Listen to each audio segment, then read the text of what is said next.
Hello, my name is Jake Booker, and I am the proud principal of Lake Grove Elementary. And I want to thank you for tuning in to our meet and greet Facebook video. For the last couple of weeks, we've been offering Zoom sessions where I've had the opportunity to introduce myself to parents and the scholars. And at a recent session, we had a parent suggest that we produce and post a video on Facebook. So here we are. Now, while doing this on a video changes the way we ask and reply to questions in the moment, live, it doesn't at all change the joy I have in sharing with you just a little bit about my life and the journey that I've made coming here to Lake Grove. So let's dive in. My wife, Nicole, and I have been married 26 years, and we have three just amazing children. My oldest son is Colin. He's 21, and he's a student at Evergreen State University down in Olympia, and he's starting his senior year. He will graduate as an education major with a minor in linguistics. My middle son, Cole, is 18, just graduated from Tacoma School District. He went to the Science and Math Institute, and he's going to be a freshman this fall at Western Washington University. However, both boys, we just found out, will be staying home for at least the first semester due to COVID-19 mitigation policies and social distancing needs. So they're going to be staying at home this semester. My daughter, Carly, she's 11, and she's going to be attending Meeker Middle School this year. She's very excited to be in sixth grade. Her dream is to be a veterinarian or maybe a graphic artist. It kind of depends on mood you catch her in. At one point, she said she wanted to have a veterinary clinic and she wanted to draw pictures of all the cats that came into her clinic. So there's that. When we go on vacation, we tend just to go out to the woods and play in the dirt. We try to get out to the mountains or the ocean or the desert a couple times a month. Sometimes we're out camping, winter camping, summer camping. We know how to use a blue tarp to stay dry. And sometimes, we just make a really long road trip. We live in the same neighborhood my wife grew up in. We tried living in Des Moines for about a year after we were first married and both going to college, but we found ourselves just wanting to move back. In fact, we live just around the corner from Nicole's parents. I think one really kind of important thing to know about me is my love of talking and having conversations and for drinking coffee. So I just want to put it out there that there's an open invitation for parents and families to join me for coffee and conversation. There's really no need to wait for the big group coffee with the principals. Just give us a call and we'll set up a time and we'll have a coffee or a tea ready to go so we could talk about your absolutely amazing scholars. Of course, we need to wait until it's permissible through social distancing, but it's absolutely something I just want to open that invitation up to everyone. So on a slightly more professional note, let's talk a little bit about my journey to Lake Grove. I've actually had quite a fun, interesting career. When I think about my work experiences, a lot of times I'm reminded of this book. It's a children's book called If You Give a Mouse a Cookie. And if you're not familiar with the story, it goes something a little bit like this. If you give a mouse a cookie, he'll want a glass of milk. And then he'll ask for a straw.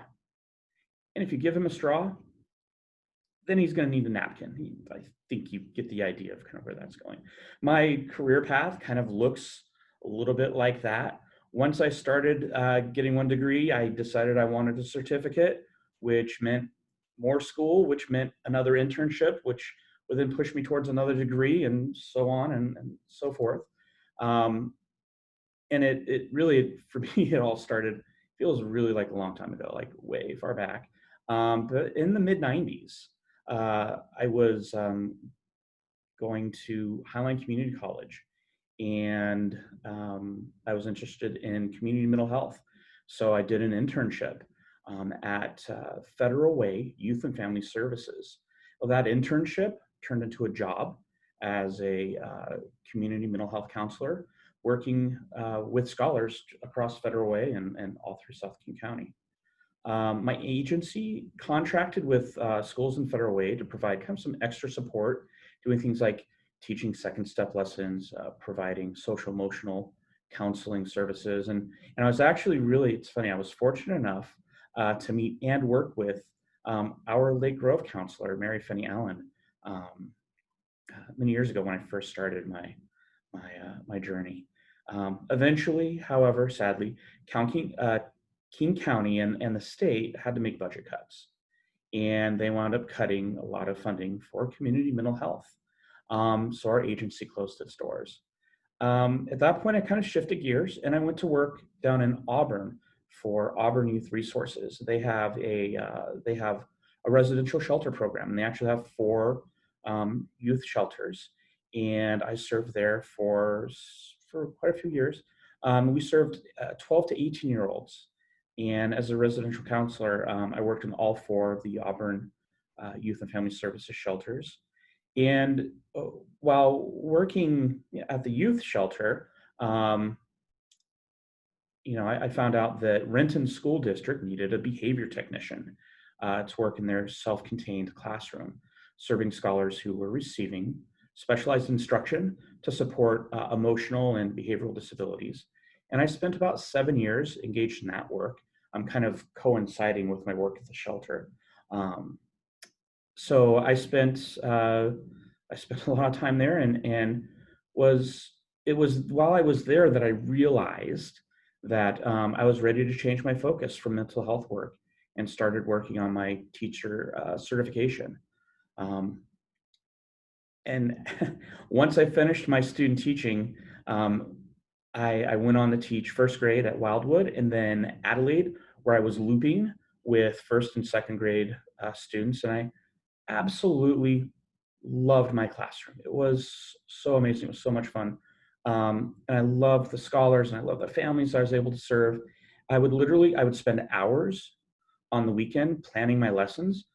My wife would say that it looked more like I was spending my time daydreaming. But I totally wrote that stuff down. It was seriously, it was a lesson plan.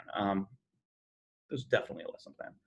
Uh, After a little while, I started experimenting with using instructional technology, and I started using different technologies in my classroom. Um, I was using Promethean active boards. I was giving absent students videos of the lessons that they missed, and I was experimenting with flipping my classroom, which, if you're not familiar with the flipped classroom, it's where you record the video of your lesson to be watched at home, and then you come to class for the hands-on application of what you learned in that video. Well, before long, it kind of attracted the attention of some folks in our teaching for learning department, and I was invited to give up my happy, special, amazing classroom so that I could share my ideas with other teachers. Um, so, you know what, that mouse and cookie thing happened again, and I realized I needed another degree. So I got a degree, another degree. I got a master's in curriculum and instructional design, and I found myself working as a teacher on special assignment. No longer in my classroom. Instead, I would spend my time going out to other people's classrooms to coach and provide professional development on how they could integrate technology into their classroom. I spent a lot of time teaching staff across the district on how to use things like their document cameras, how to use Canvas, Zoom, PowerPoints, how to integrate smart boards.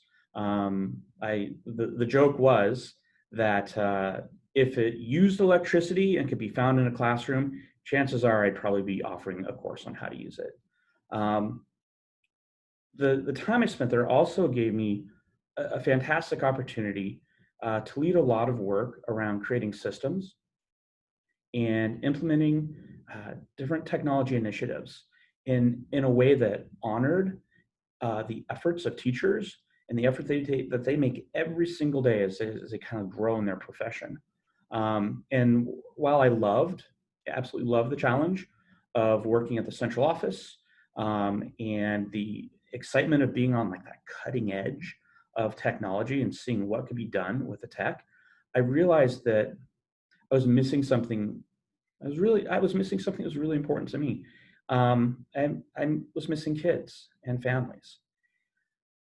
I missed that daily adventure of watching 7-year-olds explore and learn and grow and turn into 8-year-olds, right? I missed that feeling of accomplishment when I could team up with a family and make sure they got what they needed so they could feel like they were part of our school. I missed being part of a family. So I went and got another degree and another certificate. Um, and I found myself going back to where I belonged, and that was in a building. I was incredibly lucky to find myself working as the assistant principal at Valhalla Elementary. It's right here in Federal Way, and I've been there for the last 2 years. It's a fantastic building. So there are over 600 scholars. Literally, it is larger than some middle schools. Uh, I was also incredibly fortunate, so lucky to be teamed with an amazing principal, Erica Rednicki, who mentored me and guided me in really refining a lot of my practices and a lot of my leadership moves, which kind of brings us up to today. And to me, sitting here in front of a web camera, waiting to meet all of you and to join our teachers in their Zoom lessons um, as we launch what's going to be a very different kind of school year. One of the things that Principal Rednicki over at Valhalla helped me do was really understand and articulate how my core leadership values guide me and how they inform the ways that I respond to different situations and how they impact like my leadership moves. So one of the first core leadership values I want to share is around professionalism. When I think about professionalism, that means that everyone comes ready to teach, ready to learn, and able to live up to our absolute fullest potential. We are professional educators, and we have a critical charge to meet the professional, ethical, and instructional guidelines set for us, and we need to do that every single day. There are no throwaway days. We get 180 days with our kids each year, and we have to make each one of those days count.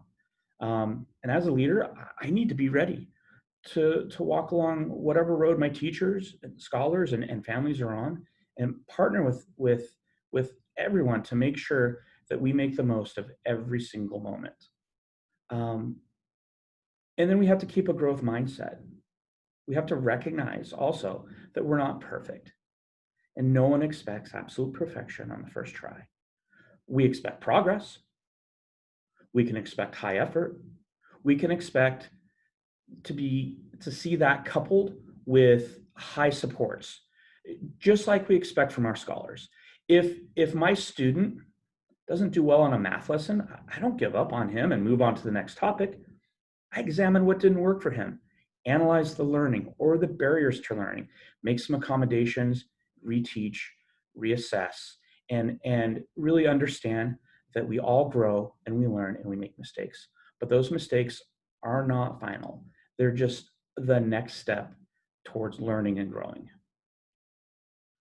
Another aspect and another core leadership value I want to talk a little bit about is service. It's been kind of at the center of my entire adult life.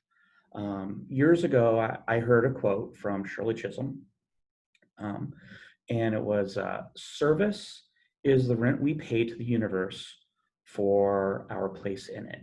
And this quote has driven and guided me and inspired, I'll tell you, most of my most rewarding personal and professional decisions.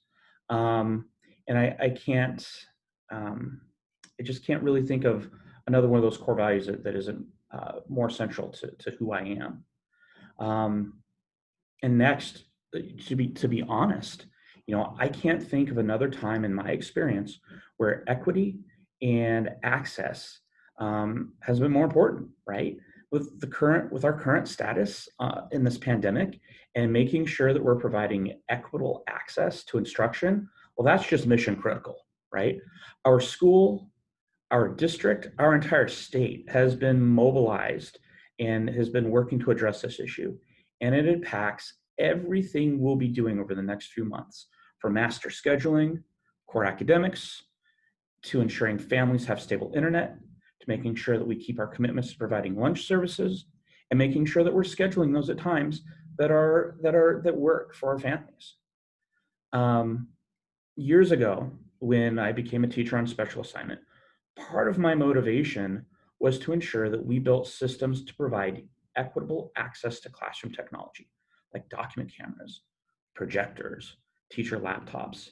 And, and today, right now, I find myself once again pondering and exploring these systems to ensure equity and access,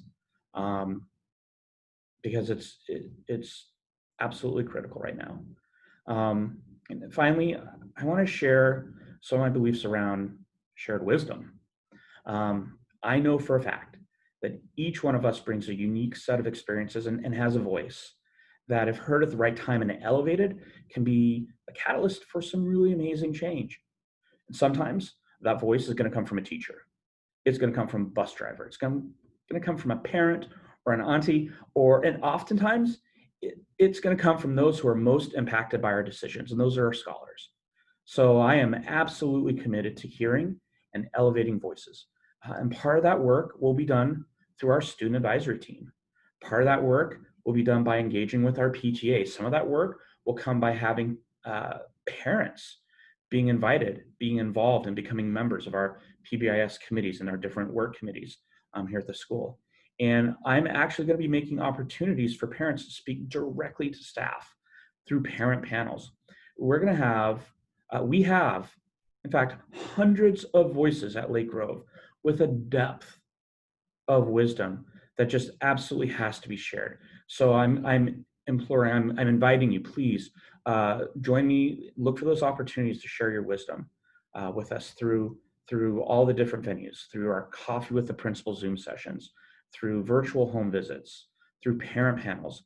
And again, please feel free to call us up, schedule a time with us. If it's virtual, sit down, we'll have a virtual cup of coffee together, and you can share your wisdom. We're incredibly open, and we're very excited to hear what you have to say about your experiences here, about your wonderful children, and we can't wait to hear and to elevate all of those voices. So let's talk about communication. How are you going to get a hold of us? I want to share some contact information. Our main office number is 253-945-2900. My email is jbooker@fwps.org. Our assistant principal is the amazing Brooke Perry, and her email is bperry@fwps.org. And our family liaison is the incomparable Patty Samora. Her email is psamora@fwps.org. Thank you for your time. Thank you for tuning in and listening. And I'm really looking forward to meeting you at some of our upcoming Coffee with the Principal sessions.